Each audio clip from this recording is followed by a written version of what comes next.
how much awareness did he bring to the 2 nights of sexual encounter with his daughter? So also in Midrash Rabbah 51:8, what we see is that the rabbis really interrogate how much did he really, the biblical text said he didn't know when they got up and when they laid down. He had no idea. And the rabbis interrogate this. They say, what do you mean? He had to have some knowledge, right? So they point out, well, in the text, there's some dots over not knowing, right? And when she arose, okay? So why is when she arose dotted? Like, why is it singled out?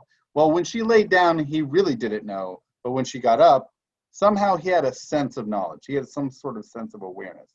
So they really, I mean, that's fascinating, because in the biblical text, he's just sort of the object of their sexual action. He's not a subject. He doesn't have sexual license or sexual agency in the interactions. But the rabbis say that's preposterous. He had to have some knowledge or general awareness. Right.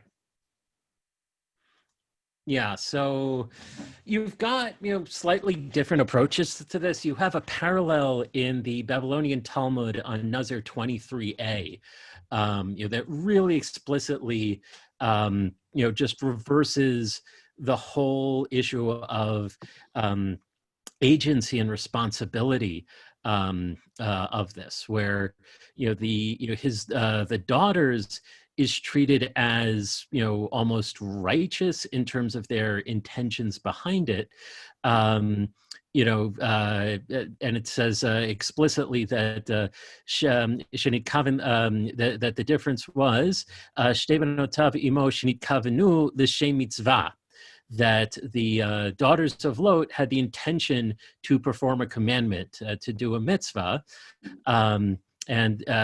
whereas Lot had, l'shem aveira. Lot was, intended to sin, which is, a complete and total reversal of, what you would expect out of this. And as you correctly said, completely rereads the biblical verse to the exact opposite of what it says, saying, he did not know when he got up, to say, no, he did know. And then the Gemara even continues, says, Vaha manis anis, actually says that it was rape, which, I'm not sure how many people would acknowledge, that this was rape, because it was, getting drunk and lack of consent that way. But the Gemara is very clear and calls it rape, and then adds that, well, he did know the second night. And then it says, well, what could he have done?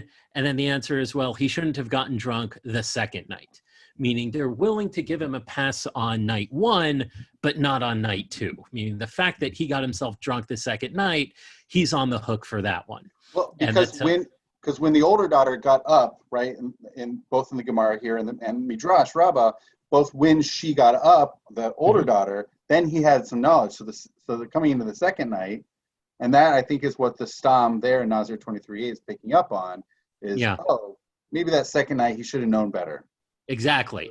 So they're willing to give him a pass on night 1, but not on night 2.